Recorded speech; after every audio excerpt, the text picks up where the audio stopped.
Sionagad, welcome to Cherokee Stories. I'm your host, Phil Bange. If you'd like to be interviewed and tell us your story, your family history to add to our Cherokee history, please email us at cherokeestories@hotmail.com. Today we're going to read Cherokee Vision of Elohi.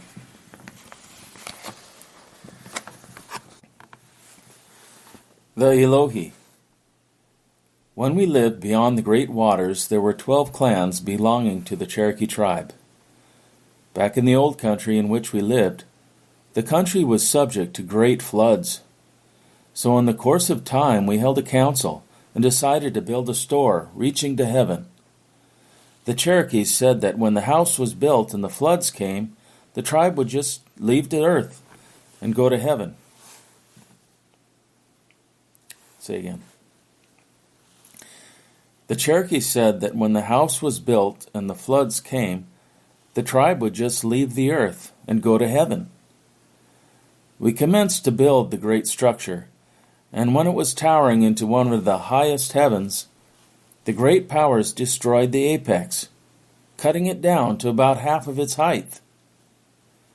But as the tribe was fully determined to build it to heaven for safety, they were not discouraged, but commenced to repair the damage done by the gods. Finally, they completed the lofty structure and considered themselves safe from the floods. After it was completed, the gods destroyed the high part again. Then the tribe held another council and concluded to move out of the floody country and hunt one more dry. Then the tribe held another council and concluded to move out of the floody country and hunt one more dry and suitable to their liking. So, they journeyed for many days and years and finally came to a country that had a good climate and was suitable for raising corn and other plenty, upon which the tribe subsisted. Other red tribes or clans to the Cherokee tribe began to come also from the old country. The emigration continued for many years, never knowing that they crossed the great waters. In the course of time, the old pathway which had been traveled by the clans was cut by the submergence of a portion of the land into the deep sea. In the course of time, the old pathway which had been traveled by the clans was cut by the submergence of a portion of the land into the deep sea. This path can be traced to this day by the broken boulders. This was of no surprise to the clans, as they were used to the workings of the floods. Long years after they had settled in their new homes in the new country, they began to hunt for the clans of the Cherokee tribe. After a fruitless search for the others,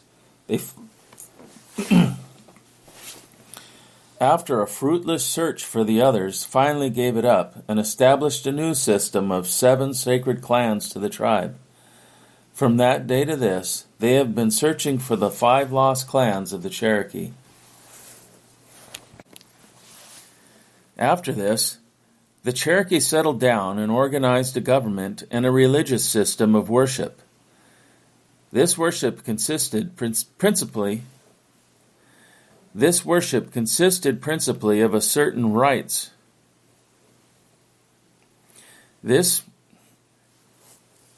After this, the Cherokee settled down and organized a government and a religious system of worship. This worship consisted principally of certain rites which were intended to teach the more intelligent the true nature of the heavenly bodies or powers and the laws by which they govern themselves and their younger brethren, the lower planets and their children, the sons of men. After this was done, and the tribe began to prosper in a more favorable climate and a richer soil, where an abundance of corn was raised and game was plentiful, a new difficulty stared them in the face. A strange race of men crossed the great waters and landed warriors who began to attack the Cherokee tribe. The Cherokees called in all the clans and began to destroy the enemy, with the exception of a few prisoners who were saved. These prisoners were placed in canoes and sent back across the water which they had previously crossed. They were told to report back to their own country what great warriors the Cherokees were. Then in a few more years, another fleet of warriors came across. The broad waters were literally black with the innumerable hosts armed with bows and arrows. They landed on the shore and began murdering the Cherokees. But the tribe again called in the clans and began to defend themselves with their war clubs, slaughtering the foreigners by thousands, day and night, having given one another. They landed on the shore and began murdering the Cherokees. But the tribe again called in all the clans and began to defend themselves with their war clubs, slaughtering the foreigners by the thousands, day and night, having given one another the sacred word that they would not eat or sleep until the last enemy was destroyed. They were again victorious and conquered the invaders. The Cherokees then organized a little hell of their own, and having instructed the women and children to gather great quantities of pine resin, they covered and set fire to them and burned off the feet of the captives, and while still burning, they placed them in their boats and canoes, and they were told to go home and report what great warriors the Cherokees were. Then the Cherokee tribe became uneasy, as most of the clans were a long ways from the scene of the great land of blood. So the warrior clans consulted the wise men of the tribe to see what the next move on the part of the enemy would be. These 7 wise men, one from each tribe, then called all the clans together and held a council of wisdom at the half-sphere temple. The wise men ordered the 7 clans to dance around the round or half-sphere temple for 7 days and nights.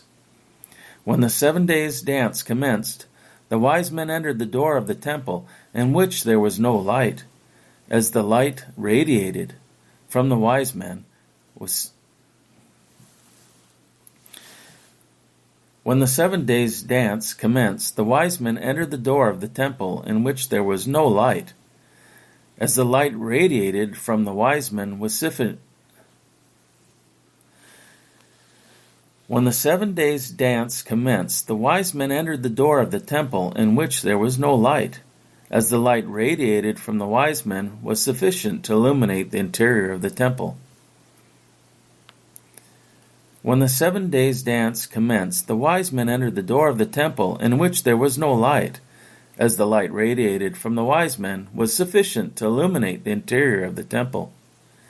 At the close of the 7 days' dance, one of the wise men came out of the temple in the form of an eagle. This eagle formed 7 gyrations as it ascended into the heavens. After the eagle had performed the 7th spiral evolution and disappeared into the 7th heaven, the clans broke up and went home, leaving the other 6 men in the dark temple, which was lit up by the psychic or spiritual light only. The wise men then came home, and after consulting the Akakate, told the people that these warriors would not come any more for 7 years. Then the Cherokees trained their young men for war, and all the clans were notified of the fact. When the warriors came again across the great waters, they were fully prepared to meet them again. These warriors came by the thousands and thousands, but they had to resort to some other scheme besides depending on their war clubs, fell upon the idea of using poison in their wars with the terrible invader. They then sent some great warriors out to kill the great and terrible 7-rayed serpent and get its poison. Which they did, and placed the liquid in simblings. At the close of the 7 years, the dark, terrible warriors crossed over like locusts in numbers, with boats and loaded with poison and arms, thousands and thousands.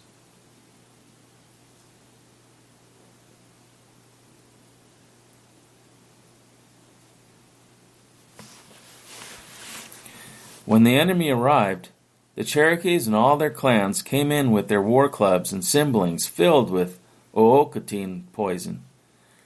Running near the lines of the enemy, they shook their gourds of poison, and spilling the poison near them, they kept on one after another, whooping as they went. The Cherokees sat at right angles to the first run, and decoyed the enemy to follow. When the invader came to where the poison was spilled, they fainted and fell down. The Cherokees then came up and slaughtered them by the thousands and thousands. The defeat discouraged the dark invader, and the war from the source ceased. The Cherokees then lived for ages in peace, and a knowledge of the war with the dark invader became in the course of time only a story. Their ancient worship of the wise ones of heaven was kept up. This worship was organized at a time that was beyond the memory of the wisest of the Cherokee tribe.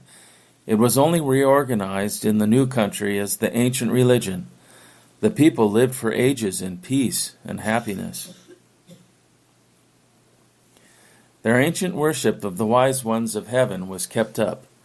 This worship was organized at a time that was beyond the memory of the wisest of the Cherokee tribe. It was only reorganized in the new country as the ancient religion. The people lived for ages in peace and happiness. After this living for ages in peace and prosperity, the Cherokee tribe increased greatly in population. They built the Katigis throughout the 7-clan nation, organized on the broad principle of universal brotherhood, which included the whole earth except the 5 lost clans. Then it happened. While the Cherokee tribe thus lived, then it happened. While the Cherokee tribe thus lived in their new country, that strange white canoes appeared on the broad expanse of great waters.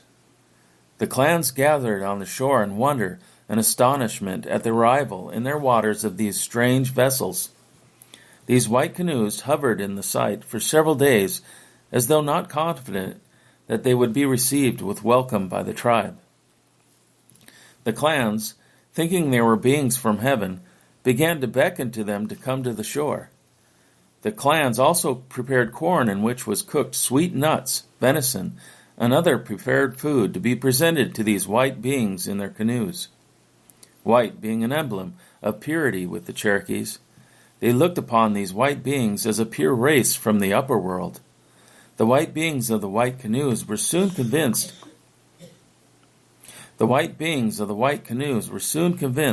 that no harm was to be expected, and they landed. The strangers were received with welcome by the tribe, and food was brought in and given them.